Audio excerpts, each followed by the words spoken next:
ठाकरेंच्या सेनेतून ओमराजे निंबाळकरही फुटल्यानं त्यांचे समर्थक हे चांगले संतापलेत। सोशल मीडियावर त्यांच्या फॉलोअर्सची संख्या घटलेली आहे। गद्दारी करू नका अशा कमेंट्सचा वर्षाव होतोय।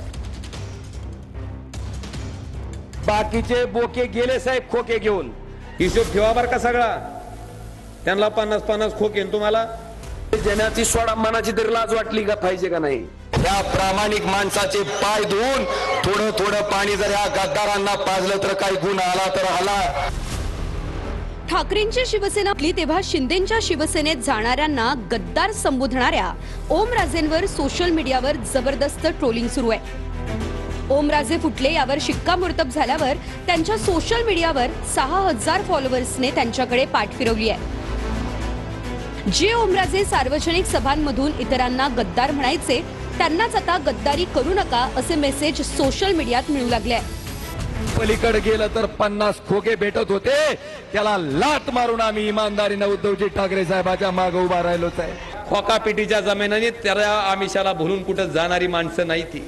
सूर्याजी पिसाळ, खंडोजी खोपडे 350 वर्षाच्या नंतर सुद्धा जर गद्दारीचा डाग पुसला जाऊ शकत नसेल तर तसल्या खोक्यावर लात मारून खुद्दार व्हायचा निर्णय त्या ठिकाणी आम्ही घेतला।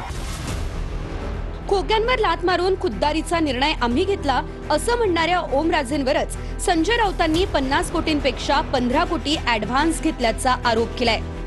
महाराष्ट्रातील खासदारांना विकत घेतलं जात आहे। मी म्हटलं काय भावाला? म्हणलं काय भाव आहे? भाव काय लागलाय? ते म्हणले भाव तोच आहे हमी भाव 50 कोटी, पण आज रात्रीपर्यंत सगळ्यांना 15-15 कोटी रुपये त्यांना आज रात्री पोचतायत आणि मग ते खासदार दिल्लीमध्ये येतील, त्याशिवाय ते विमानात बसायला तयार नाही असं मला सांगितलं। धाराशिवमध्ये ठाकरेंच्या सभेच्या वेळी त्यांच्या एका बाजूला ओमराजे असायचे तर दुसऱ्या बाजूला कैलास पाटील। तेच कैलास पाटील ठाकरेंचा निरोप घेऊन ओमराजेंकडे गेले, मात्र त्यांनाही ओमराजे भेटले नाही। मी परवा सन्मान्य पक्षप्रमुखांच्या त्यांच्या सूचनेनुसारच त्यांना भेटण्यासाठी म्हणून गेलो होतो उशिरा, परंतु काल माझी भेट होऊ शकली नाही।